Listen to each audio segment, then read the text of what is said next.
The story begins by telling us that a long time ago, there were terrible and cruel demons called Oni. The Oni killed people and destroyed everything in their path. But there was someone who stopped them. Yay! His name was Momotaro, a man who went to Onigashima Island and defeated many Oni, starting an endless battle. And in the present day, we are introduced to our protagonist, Shiki Ichinose, a student with a clear affinity for firearms. He receives a call and laughs, remarking that he was expelled from school without an ounce of regret for it whatsoever. He even seems to find it amusing. After ending the call, he wonders what he should do now that he's been expelled, but decides he doesn't care. The Stranger anime version. Just then, his father, Tsuyoshi Ichinose, enters the room, smacks him on the head, and angrily scolds him for his school expulsion. Shiki quickly backs away and defends himself, clearly not understanding why he's being hit. His father sets that aside for a moment as he observes his room, noticing that the walls are completely filled with weapons. He complains that Shiki keeps collecting such dangerous things and reminds him that they run a liquor store, so they don't sell weapons. Shiki gets irritated by the comment, saying it's none of his business, and mentioning that it seems he's lost another supplier. This catches his father off guard, but Tsuyoshi tells him not to meddle in adult affairs.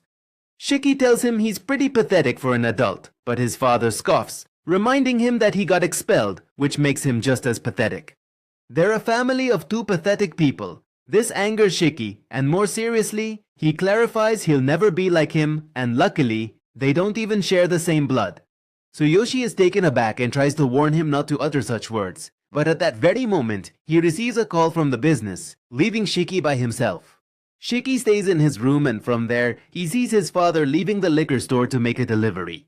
With some resentment, he comments that if he was going to be adopted anyway, he would have at least preferred someone rich.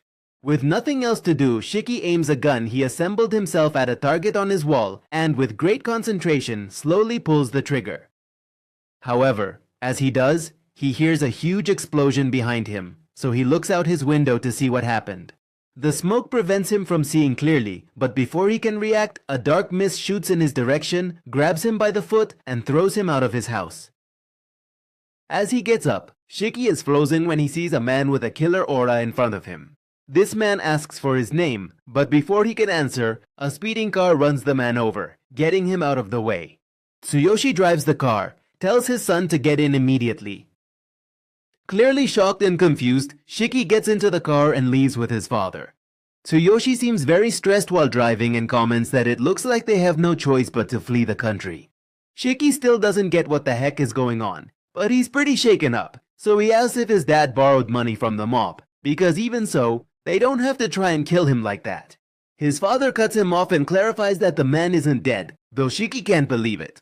Tsuyoshi then decides they're out of time, so he warns him that he's only going to explain this once, so he better listen up. And he reveals that Shiki has Oni blood, and that guy from before has Momotaro blood. This is really hard for Shiki to believe, but before his father can explain more, the dark mist catches up to them again, slicing through the car's roof. Tsuyoshi dodges these attacks, but the entire car is soon covered by the mist, affecting its mechanics. Shiki jumps out of the car with his father, and seconds later, it explodes. The explosion makes Tsuyoshi lose sight of his son, but the dark mist from before leads him to an abandoned warehouse. Here, we see Shiki suspended in the air, immobilized by that mist. The man from before appears in front of him, completely unharmed, and tells him that because he has Oni blood, he's a plague upon humanity. He introduces himself as Samidare Momoya, a Momotaro agency member, tasked with exterminating plagues like him. Shiki can't even comprehend how he's still alive, since he saw his father run him over right before his eyes. Just then, Tsuyoshi enters and explains that the legend of Momotaro is real. For thousands of years, Momotaro and the Oni have been fighting for generations, while both their bloodlines grew. At some point, the descendants of Momotaro gathered and formed the Momotaro Agency. The Oni feared the Momotaro Agency and began to live among humans. Shiki asks what kind of story this is, but his father tells him to stay put, as the adults will handle this now. Without hesitation, Samidare rushes him, launching a full-speed attack, but Tsuyoshi deftly counters with his own dark mist sword, successfully blocking the blow. As they fight, Samidare comments that the black mist is a trait exclusive to the descendants of Momotaro. Here we discover that Shiki's father is actually named Tsuyoshi Momowara and is a former member of the Momotaro Agency. Tsuyoshi, angered by being called by that name, clarifies his last name is now Ichinose. Samidare replies that changing his name doesn't change the fact that he's still a Momotaro, and surely he hasn't forgotten how dangerous. Years, he'd be eliminated alongside him. Tsuyoshi won't let that happen, so he attacks once more without hesitation. But Samidare blocks his sword, dodges with agility, taking distance for a different kind of counterattack. While they fight mercilessly, Shiki watches everything in a state of shock, clearly confused by everything he's just discovered all at once. Samidare then asks why he's protecting an Oni, knowing it's just a monster that harms people. Tsuyoshi tells him to shut up, and Shiki just keeps wondering why his father didn't tell him all this sooner. It would have been good to know that before some guy with a machete showed up. Just as Tsuyoshi launches a fatal attack, Samidare seizes the opportunity to change position in a matter of seconds, managing to strike his blind spot. After sustaining 2 mortal wounds, Tsuyoshi falls to the ground and bleeds out quickly, causing Shiki to let out a heart-wrenching scream because he truly loved him. Samidare asks if he really thought he could win, even after all the times he escaped death since he left. Without losing a moment, he goes for Shiki, but Tsuyoshi uses his last strength to grab his foot, trying to stop him. Once again, Samidare asks him why he's protecting that Oni, but Tsuyoshi tells him not to underestimate a father and clarifies that it's because that bastard is his precious son. He then asks if he really plans to kill an innocent child just because he has Oni blood, even though he's done nothing and doesn't even know what's happening. Samidare doesn't want to hear any more of his words, so he creates a mist sword to end his life once and for all. Shiki watches the scene before him, not understanding why all of this is happening to his father, since he was supposed to be the target. This fills him with uncontrollable rage, and his eyes swiftly transform to a vivid crimson red as tears of blood stream down his face. With the intent to kill, Shiki's blood transforms his body into something that not even he understands. Samidare is surprised to see that Shiki has vanished, and in less than a second, he's targeted by 3 cannons that fire a shower of bullets. After blocking a torrent of bullets with his sword, the attack abruptly ceases, prompting Samidare to scan his surroundings for the person responsible. That's when he finally spots Shiki on the roof, having taken on his full Oni form, meaning he has truly awakened. Samidare knows that Oni fight using blood manipulation, but that's not what's truly terrifying. The reason for killing Oni is their predisposition to fall into a frenzy, completely losing all self-control and destroying everything around them. This is what has happened to Shiki, so he immediately starts blocking his attacks. However, when he creates some distance, Shiki transforms his blood into countless firearms, uncontrollably shooting bullets at him. Samidare blocks them with his sword, but is forced to dodge when Shiki fires a missile at him. This leaves him breathless, but with no time to recuperate, Samidare must flee to evade the subsequent assaults. The next thing he does is jump into the air to take him by surprise, but Shiki kicks him, smashing him against the wall. Once he falls to the ground, Shiki steps on his head to immobilize him and aims his firearms at him once more. The attack he unleashes is so incredibly potent that a warehouse wall is utterly decimated, exposing them to the elements. Samidare emerges from the rubble after losing a large amount of blood, but Shiki collapses to the ground, unable to fight anymore, completely exhausted. His Oni form then dissolves, leaving behind only the 2 horns on his head and blood staining his hands. Shiki doesn't understand what exactly transpired, leading Samidare to assume he's bewildered by the memory loss and his body's mutation. Faced with this, he decides that death is the ultimate solution for this terror, as all Oni must be eliminated. Defenseless, Shiki faces Samidare, who charges with his sword, intent on ending his life. Obviously, Shiki is unable to dodge that attack, but just when he thinks it's all over, he is stunned to see that his father took the fatal blow to save him, which leaves him in a state of profound shock. Samidare doesn't seem surprised and asks him if, even after seeing that Oni, he can still say his decision was the right one. As he rapidly bleeds out, Tsuyoshi remembers Shiki as a child, and with a smile, he tells him he was happy until the very end. That's not the answer he expected, yet upon noticing several people outside alerted by the warehouse's condition after the battle, Samidare opts to disappear without a trace. Shiki tries to stop him, but seeing he's already gone, he focuses on his father on the ground, clearly terrified of his condition. His father's in grave condition, so Shiki thinks to call an ambulance, but Tsuyoshi stops him, saying he's fine and wants them to talk calmly, at least in the end. His father apologizes for not telling him anything, knowing he must be very confused. Shiki tells him not to worry about that, as his current state is much more critical. Still, his father keeps talking while he can, explaining that he just couldn't tell his beloved son he would be killed just because Oni blood runs through his veins. Tsuyoshi tells him he can't stay by his side anymore, so he must become stronger. He must become strong enough that neither Momotaro himself nor the very blood of the Oni can vanquish him, ensuring nothing stands in the way of his future happiness. Tsuyoshi smiles, saying this is what they call a promise between men. But to his surprise, his son yells and tells him to things, and he cannot dare to surrender and simply give up on this, since he himself won't give up. What he wants is to talk to him about the future that awaits them both, as he firmly believes he will live. After being surprised, his father smiles one last time and closes his eyes, losing what little strength he had left. In his final moments, he thinks that if only the Momotaro and the Oni could live like this, shoulder to shoulder, it would be wonderful. Finally, his body falls to the ground, leaving his son disconcerted and confused. Shiki tries to wake him up, not wanting to believe that his father has lost his life right before his eyes. Panicked, he exclaims that he still hasn't apologized for having told him that he was glad they weren't of the same blood, so he must wake up if he wants to hear his apology. Shiki pleads for him to wake, promising that once he apologizes, he can tease him as before, and things will return to normal. Yet, despite all his efforts to elicit a response, Tsuyoshi lies motionless and lifeless on the ground, a peaceful smile etched upon his face. Gradually, Shiki grasps the truth that his father is truly gone, causing his voice to falter and tears to well up and stream down. Shiki collapses in front of his father's lifeless body, and when he finally understands he won't come back, he lets him rest on the ground while he silently mourns his father's death. A mysterious person on skates appears behind him and says that this place will attract attention. Before Shiki can react or shoot him, this person lands a precise blow to the nape of his neck, knocking him out in seconds without him being able to do anything. Shiki quickly falls unconscious to the ground, and the guy who knocked him out approaches him. He doesn't seem impressed that Shiki let him attack from behind so easily, and because of this, he says he's lost points. In another scene, we see a group of what appear to be 5 mummies gathering to talk about what happened. One of them comments that the foolish Samidar failed and complains that he always acts on his own without consulting anyone, which he finds unacceptable and pathetic. He remarks that the Momotaro have become weaker lately, but another one tells him there's nothing that can be done. After all, they must prevent their existence from being discovered by people. Another one clarifies that it's not necessary to instill fear in people by exposing the existence of the filthy Oni, and that's why they have to kill that Oni spawn before he can wake up.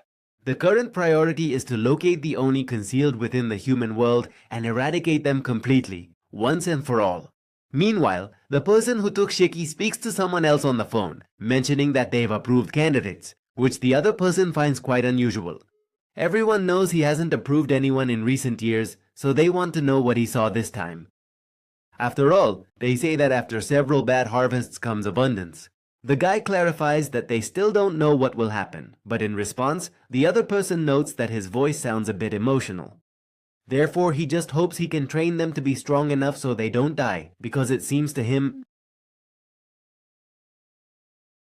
Shortly after, we see Shiki wake up from a nightmare about his father's death. But as he opens his eyes, he immediately realizes he's in an unknown place, tied to a chair.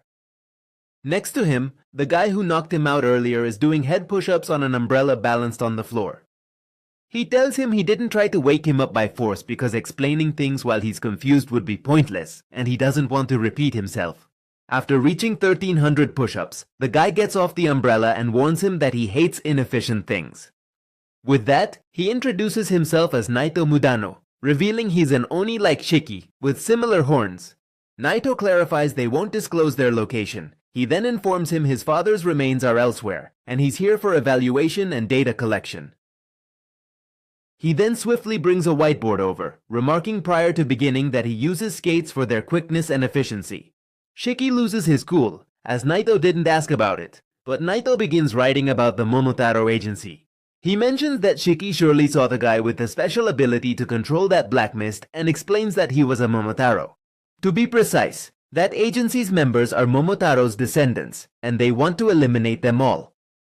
For that reason, the Oni agency was created to fight back. Naito explains that he's in charge of finding awakened Oni and evaluating them to see if they're fit to join the Oni agency. With that, his explanation ends, so he removes the tape from Shiki's mouth so he can now ask questions. As soon as he gets the chance, Shiki yells without hesitation, demanding to be freed and asking where his father is. In response, Naito deducts a point, reminding him he already said his father was being kept safe. He's wasted 35 seconds of his life with that question, so he considers him impossible to talk to. They weren't talking about his father, so that's irrelevant. If there are no more questions, he'll continue with his evaluation. Shiki tells him to shut up and let him go, so Naito deducts another 2 points and explains he's tied up because he might lose control. Despite all his rage, Shiki attempts to calm himself, stating he's uninterested in this evaluation, as he simply hasn't the time for it. Forcing a smile, he asks Naito to free him once more, explaining that he wants to avenge his father's death, and therefore, Naito shouldn't stand in his path. Seeing his expression, Naito tells him not to look at him with that ugly face, but Shiki loses his cool again. Naito takes off his tie, saying it seems he wants to die, and states he has the perfect method for it. He's long felt the normal evaluation process is inefficient. Shiki is completely clueless about what he's saying, but Naito suddenly gets behind him and wraps his tie around his neck, saying he just wants to test if he's useful or not. Without letting him speak, Naito yanks the tie, lifting the chair and choking Shiki. While doing this effortlessly, he comments that a person's true nature appears when they're on the verge of death, so he should use his little brain to get out of this situation if he doesn't want that. Shiki gets desperate as he runs out of oxygen, and soon his eyes roll back. Again, he sheds 2 bloody tears, thinking to himself that he simply cannot die like this. Suddenly his body stops moving, so Naito concludes he was just another idiot. However, Shiki's blood, which had pooled on the floor, suddenly reacts, surrounding him to launch an attack. Naito quickly dodges it, but in less than a second, a firearm is aimed at him by Shiki, who is now in his frenzy state. Without hesitating, Shiki shoots directly at him, but Naito is unharmed after covering himself with a blood umbrella and tells him he's lost another 100 points because he doesn't know how to use Oni blood manipulation. But since he's here, he plans to teach him its proper use. Still, it seems to him that in that frenzy state, he won't learn anything he teaches him anyway. If it had been someone unprepared, it could have been a fatal wound, but he never lets his guard down. When Shiki lunges again, Naito blocks with a single blow, reverting him to human form. Waking up, Shiki is clueless about what happened, but seeing his arm in the destroyed room, he realizes it's the same thing as the warehouse. Naito explains that Oni blood manipulation is powerful, which is why it's so hard to control. When someone enters a frenzy state, they black out and destroy everything around them. Shiki clearly doesn't get it and exclaims that Naito has something weird coming out of him too, referring to his blood umbrella. Naito remarks that an ignorant person like him having a weapon is truly terrifying, and clarifies that his power is different from a frenzy. He's just using Oni blood manipulation. He doesn't think it needs explaining, since he's already decided Shiki has failed. Shiki's frustrated, understanding nothing at all, but only that Naito is indeed very strong. So he gets up from the floor and admits that Naito is strong, as infuriating as it is. Swallowing his pride, Shiki kneels before him and asks to be made his subordinate, because he wants to get stronger to avenge his father's death. Naito refuses, clarifying that in battle, those like him who don't think face certain death. Also, he went into a frenzy too quickly, so he can't use his mind or his blood. And as stated, he has no use for the useless. Shiki is enraged by the insult, despite his plea. But Naito decided to end things, saying he can't free someone who loses control so easily. With a ring on his index finger, he cuts his thumb and uses. Again. Seeing that, Shiki finally understands how it works, so he gets up and starts running to create distance, dragging his fist on the ground to make it bleed.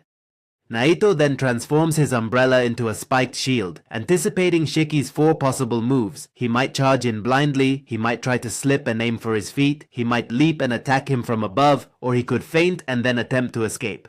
Shiki decides to go with the third option, jumping to attack from above. But unlike Naito's expectation, he uses his umbrella's spikes to boost himself higher, controlling his blood to transform his arm into a cannon. After firing, Shiki gets thrown back by the force of the recoil, but he's quite surprised that he managed to control his own blood. Even though he was momentarily taken aback, Naito effortlessly catches the bullet in his hand and dismisses it as a mere stroke of luck. In fact, simply by doing that, he is once again entering a frenzy state, which really just proves how utterly useless he is. At that very moment, Naito is enveloped by a curtain of blood, and that's precisely when he chooses to employ a specialized blood eclipse release technique, known as the Deluge of Rebirth. Before that technique could be used to kill him, Shiki exerts every ounce of his willpower, preventing himself from entering a frenzy state. He successfully returns his arm to normal, proclaiming he hasn't lost control. This genuinely leaves Naito quite taken aback, not merely because Shiki manipulated his Oni blood, but because he also managed to rein himself in, which was no mere accident. Naito asks him how he did it, but Shiki replies that if he wants to know, he'll have to make him his subordinate. Unable to get a clear answer, Shiki gives up, admitting he truly doesn't understand Oni blood. But Naito had mentioned it could be manipulated, so he simply gave it a try. He saw him cut his finger, use his blood to make an umbrella, then realized Naito was an Oni just like him, so he thought he could simply imitate him.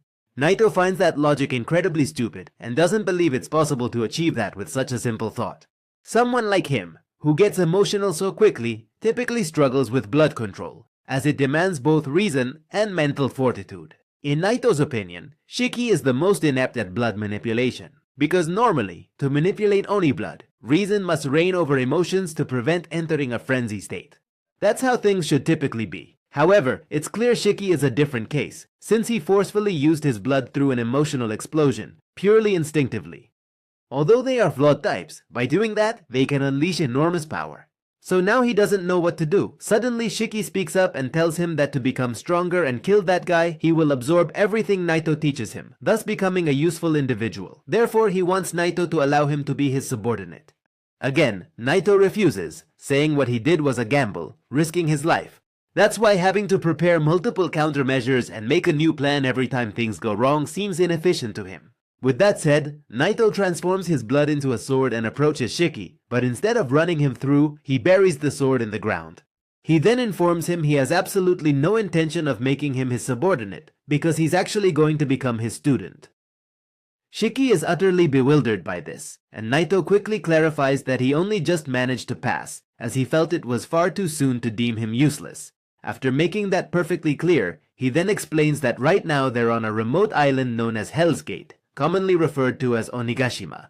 At the heart of the island stands the school for the Oni, Rasetsu Academy, a unique institution that's profoundly different from any ordinary school. There, the Oni train to fight the Momotaro, so it's a military school specializing in combat against the Momotaro agency. At Rasetsu Academy, they teach you to manipulate Oni blood, learn combat techniques, acquire general knowledge, and delve into the history between Oni and Momotaro, ensuring no one hesitates to eliminate them. Naito informs him that he is now his tutor, and he'll have to enter the dormitory, train, and fight against the Momotaro agency. Shiki feels like his head is going to explode with so much information, since he thought they were just a bunch of crazies killing each other for no reason, but Naito clarifies that's just because his brain can't handle it. This makes him a little angry, but Shiki sets it aside and asks if he'll be able to get stronger, strong enough to kill the one who murdered his father. Naito responds that it's entirely up to him, but if he fails, he will be expelled. Shiki then gets motivated, agreeing to join the school to take down the guy who killed his dad. Although a little later, when he goes to change, he freaks out when he realizes what's on his head. Naito clarifies that those horns are because the Oni blood has finally awakened in him, but with training, he'll be able to make them disappear. Besides that, Shiki is also surprised that his wounds have healed so quickly, and shortly after, he comes out in his new uniform, saying he can't believe he's going back to school. Just then, Naito informs him that other students also passed, and among them, he's at the absolute lowest level. Therefore, if he proves useless, he'll be expelled. Shiki sees no problem with this, but sets it aside and asks where his father is. Naito replies that he was taken to the morgue, and since he doesn't know his religion, he'll let him decide on the funeral. Seeing Shiki's expression, Naito tells him there's no point in wasting time on regrets. That's why he just has to get stronger so he won't have regrets again, and he mustn't become an irrational person who wastes experience. Shiki smiles, realizing he's being kind, but before he can acknowledge it, Naito charges forward at full speed. 15 seconds. Shiki, with no choice, runs with all his might, arriving at the classroom out of breath. However, that race also invigorated him. Naito then kicks him into the classroom, causing his nose to bleed instantly from the impact. Shiki spots the other students, and the first person he speaks to is Jin Kugazaki, asking for a handkerchief to clean his nose. Jin's face mask made Shiki assume he had a pollen allergy, meaning he must have a handkerchief. Jin simply tells him not to talk to him, showing just how unfriendly he is. Shiki complains about how rude he is. That's when he notices Jin doesn't have horns, so he makes fun of him for it, saying he's probably a baby who hasn't awakened yet. In response, Jin suddenly makes his horns appear, declaring that those who display their horns in public are nothing but mere novices, revealing his disdain. Upon hearing that, Ikari Yaroshi, another one of the students present, took the insult quite personally, questioning whether Jin was including him when referring to rookies. Jin asks why he believes he shouldn't be included, which immediately makes Ikari want to bash his head in. This is when we're shown the other students, including Queen Sasanami, who encourages them to fight. Indeed, she's the one who starts taking the bets. Meanwhile, Jiji Yuzurube stands up and sternly warns them that disrupting order is wrong, then attempts to find a handkerchief in his pockets. A shy girl named Homar apologizes for not having a handkerchief. That's right, I couldn't pronounce her last name. And another guy named Rokuro Kiriyama ignores them and complains about a stomachache. Seeing that no one in this economy has a handkerchief, Jiji decides to tear a page from his book, all to maintain order so Shiki can clean his nose. Despite all his efforts, Shiki tells him that using that would hurt, so he firmly rejects his offer. Besides, he doesn't care about his nose right now. He's more irritated by Jin's disdainful attitude. Jin makes it clear that he truly despises him, but before they can keep arguing, Naito appears behind them, warning them they didn't come here just to have fun. Both Jin and Shiki are very surprised by his sudden appearance, as they hadn't even noticed him arrive. Naito begins class, stating he'd planned a school tour, but they do something else instead. Since they're all demons, they're going to play a demon catching game. Shiki is baffled to hear they're going to play a game, and shortly after, the whole class is at the entrance of a restricted forest. Naito tells them this is Shinra's home, and in less than an hour, they have to return to the school without being caught by him. If he captures one, they'll be trapped here, and if everyone gets caught, the game is over. Moreover, anyone who fails to return to school will face expulsion. This final detail greatly surprises him, but Naito reminds them this is mere training. After graduation, they will have to battle on the front lines against the Momotaro Agency, risking their lives, making this ordeal seem minor by comparison. He clarifies he won't use his blood. They can do as they please, but if they enter a frenzy, he will use his blood. Jin asks what happens if they kill him. If he doesn't use his blood and underestimates them, he could die. Naito replies that he doesn't care if they kill him. In fact, if they succeed, they'll graduate immediately and be allowed to join any unit they want. Shiki is surprised by this, clearly interested, since graduating means he can get closer to his father's killer. Naito encourages them to overcome the obstacles to achieve their goals, warning that those who can't will be left behind. This excites the class, and Naito sees everyone's ready, except Shiki, who seems out of sorts. However, when he asks if he wants to quit, Shiki smiles and tells him not to joke around, because if a man truly challenges him,